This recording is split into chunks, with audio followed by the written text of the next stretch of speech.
Hello friends, welcome back to my YouTube channel. आज हम एक बहुत ही इजी टॉपिक के बारे में पढ़ेंगे और भी बहुत इजी वे में। भले ही आप लोगों को थोड़ा डिफ़िकल्ट लगता होगा याद करने में, लेकिन आज हम ग्लाइकोलाइसिस को बहुत ही इजी वे में पढ़ेंगे। आपको वीडियो के लास्ट में आपको पूरा स्टेप याद हो जाएगा। Let start.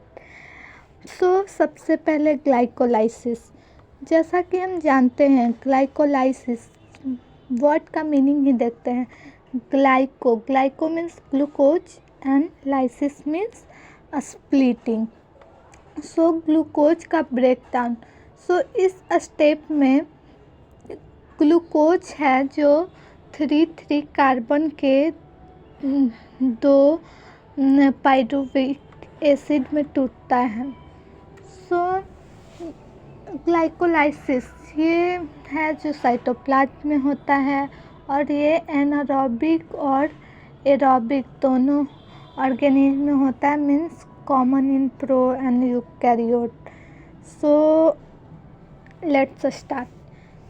ऐसे तो इसका मेन जो सबस्ट्रेट है वो ग्लूकोज होता है, बट प्लांट में सुक्रोज होता है, इसीलिए उसको सबसे पहले हम लोग इन्वर्टेज एंजाइम के हेल्प से ग्लूकोज या फ्रक्टोज में तोड़ लेते हैं, देन उसके बाद स्टार्ट करते हैं। सबसे पहले ग्लूकोज को हम ऐसे ही सेल के अंदर नहीं रख सकते हैं, वो सेल से बाहर भी चला जा सकता है, इसीलिए हम उस पर एक फॉस्फेट लगाते हैं। सबसे पहले स्टेप में एटीपी से एक फॉस्फेट लेकर हम ग्लूकोज पर एक फॉस्फेट लगाते हैं। 2 स्टेप इम्पॉर्टेंट है, क्योंकि ये क्वेश्चन आपको डायरेक्ट भी आ सकता है कि ग्लाइकोलाइसिस के किन किन स्टेप में एटीपी का यूज होता है। तो फर्स्ट एंड थर्ड स्टेप में सबसे पहला फर्स्ट स्टेप ग्लूकोज से ग्लूकोज 6 फॉस्फेट बनाने में, और थर्ड स्टेप फ्रक्टोज 6 फॉस्फेट से 1,6 फॉस्फेट बनाने में। सबसे पहले ग्लूकोज 6 फॉस्फेट बना, देन उसके बाद आइसोमरेज एंजाइम के हेल्प से फ्रक्टोज 6 फॉस्फेट में कन्वर्ट कर लेते हैं। यहाँ पे आप लोगों को लग सकता है कि ग्लूकोज 6 फॉस्फेट तो हैं ही, तो ग्लूकोज को तो ही ब्रेक डाउन करना है, तो फ्रक्टोज 6 फॉस्फेट बनाने का क्या नीड है।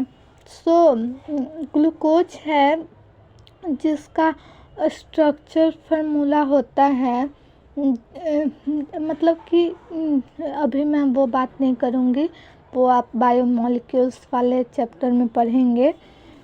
तो उसका स्ट्रक्चर फार्मूला ऐसा है कि उस पर हम 2 फॉस्फेट नहीं लगा सकते हैं, और हमें ग्लूकोज को ब्रेक डाउन करना है, तो हम उसे ब्रेक डाउन करेंगे तो वो 2 पार्ट में इक्वल नहीं होगा, क्योंकि एक पे फॉस्फेट आएगा, एक पे नहीं आ पाएगा। इसीलिए हम फ्रक्टोज में इसको कन्वर्ट करते हैं, और फिर इस पे एक फॉस्फेट और लगाते हैं, देन इसको इक्वल पार्ट में तो ब्रेक डाउन कर ही सकते हैं। यहाँ पे भी थर्ड स्टेप में भी हम एक एटीपी यूज करते हैं, यहाँ से फॉस्फेट लेके फ्रक्टोज 1,6 फॉस्फेट बनाते हैं। उसके बाद आइसोमरेज के यहाँ पे अब ये 2 पार्ट में इक्वल ब्रेक हो सकता है। इसको हम 2 पार्ट में तोड़ते हैं। पहला है ग्रीस 3 फॉस्फेट ग्लिसरॉल्डिहाइड, और ये है डाइहाइड्रोक्सी एसीटोन फॉस्फेट। ये दोनों एक दूसरे का आइसोमर है, इसको एक दूसरे में कन्वर्ट भी कर सकते हैं। तो यहाँ के बाद से अब हम इस दो के लिए कैलकुलेट करके चलेंगे।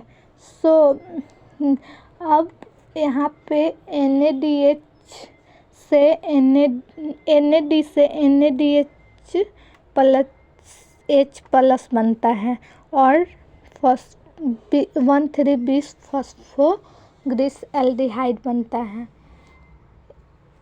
अब हमारा ATP बनना स्टार्ट होगा। अब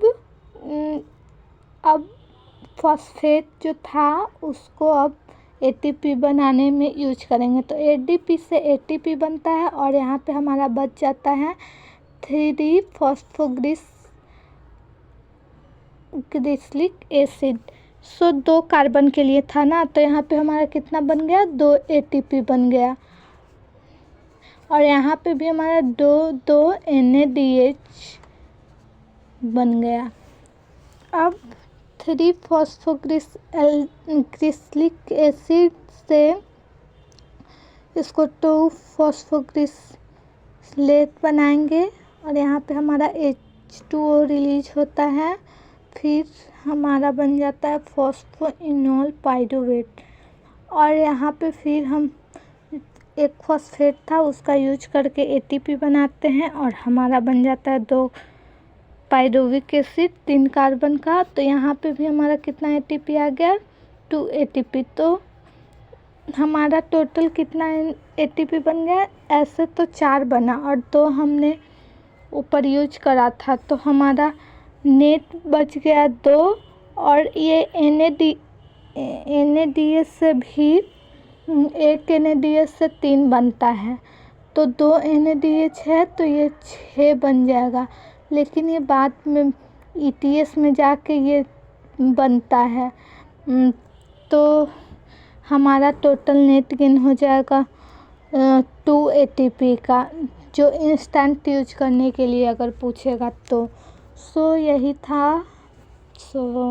थैंक यू। अगर समझ में आया तो कमेंट करना ऐसे ही और वीडियो के लिए, एंड सपोर्ट मी गाइज।